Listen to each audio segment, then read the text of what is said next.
ما أجمل الصورة لحظة الغروب هنا في العاصمة الرباط. إذا لحظات الانطلاق.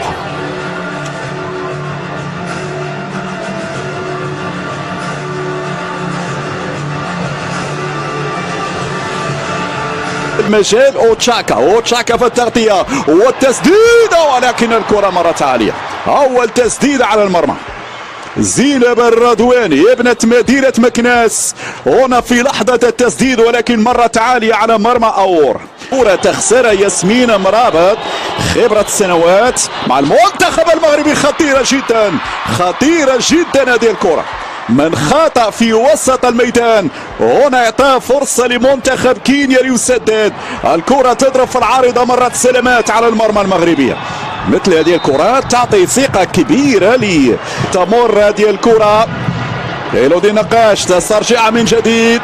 زينب في الانطلاق، هذه فرصة الجول. الدخول يا زينب، التسديدة. الرضواني كانت قريبة من الجول الأول.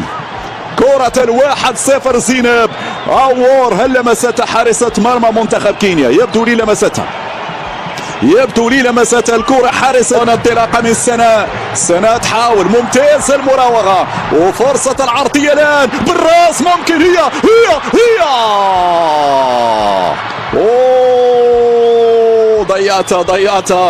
ضيعتها لكن عمل كبير من سنة المسودي في اليسار. رجعت مغربي. الرياضة النسوية بينما الكرة وصلت على الجهة اليمنى. سكينة وزراوي ماذا تفعل الآن؟ وزراوي ياسمين، ولكن على القمم، لأن الصعود للقمة لإثبات أن الأحلام لا تعرف المستحيل. وهنا لا مستحيل في كرة الجول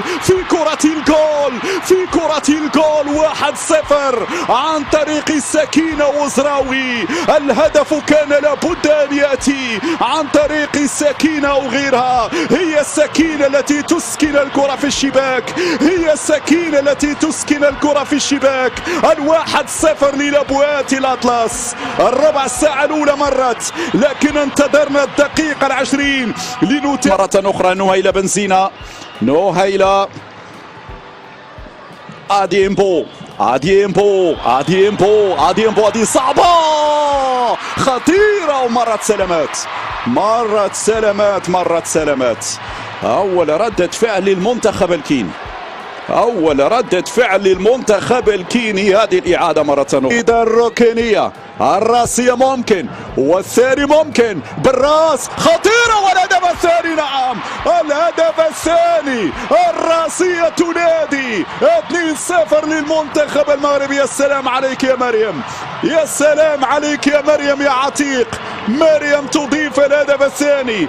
المدافع هنا في وضعية ممتازة، تضع الكرة في الشباك. 2-0. قلت بأنه الثاني جاي. هناك أهداف أخرى، والإجابة هنا براسية مريم عتيق. الارتقاء هنا على يمين حارسة المرمى أوور. هدفان مقابل شيء. هل يمكن أقول اليوم سنكون على موعد؟ أزرافة مرارة ممتازة لسكينة وزراوي. غلقوا عليها المجال. حنان الراسية.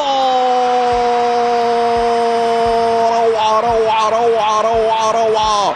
ابتسامة جرايدي هنا براسية بديعة، راسية ولا أحلى.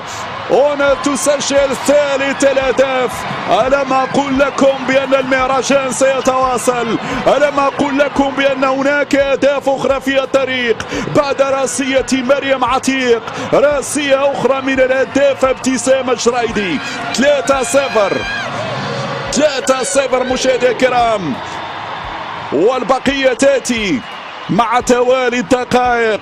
هنا فرحة ثالثة، هنا ومضة ثالثة، هنا ضربة ثالثة، هنا كرة ثالثة. أزراف كوتر تمشي ناحية سنة. برافو سنة، المراوغة سنة، العرضية. يا كوتر هذه كان ممكن تكون في الشباك، لكن راية مرفوعة.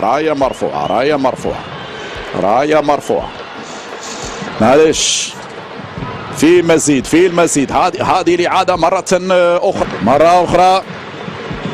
زينب رضواني سناء، هل يأتي دورك يا سناء؟ سناء مسودي تراوغ، يلا يا سناء، يلا يا سناء، هي يا سناء، لكن لو اكتملت يا سناء، لو اكتملت هذه الهجمة سيكون هدف عالمي. التسلل تبقى للمنتخب المغربي، البينية ممتازة، ما فيهاش تسلل.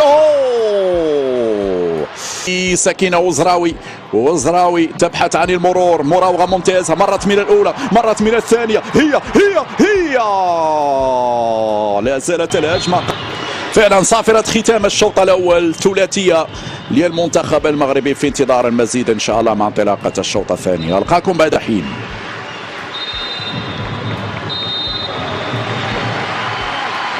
الإحواذ والسيطرة والضغط والفرص أكثر. أوبيسا البديلة الأولى تدخل، نعم أوبيسا دي العرضية والهدف، نعم الهدف الرابع. ابتسامة جريدي تعود لتسجل ولتبصم على الهدف الشخصي الثاني له في المباراة والرابع للمنتخب المغربي من أول هجمة ومن أول كرة ومن أول لمسة في هذا الشوط. ابتسامة جريدي نعم تعمق الفارق، الهدف الشخصي الثاني له في المباراة لما لا بإمكانها أن تنافس على لقب الهدافة في هذه انتظارات الجماهير الصغار قبل الكبار لهدف خامس. ياسمين مرابط تسدد ياسمين، وحارسة المرمى أور تتصدى لهذه الكرة. هجمة كينية، الكرحاج تسعى لتنفيذ الجانبية، كوثر أزراف لا زالت مغربية بتمريرة، هنا حنانية الحاج تعكسة ممتازة وفرصة للتسديد، والدفاع يتدخل، دفاعي خرج كرة، رجعت مغربية. وفي هذه اللحظات الصافرة الطوغولية تنهي المواجهة بانتصار كبير للمنتخب المغربي 4-0. ثنائية ابتسامة جريدي، مريم عتيق وسكينة وزراوي. انتصار 3 نقاط وصدارة هذه المجموعة في بداية مشوار البحث عن التاج الإفريقي. مشاهدينا الكرام، شكرا لكم على المتابعة، ألقاكم في موعد قادمة إن شاء الله.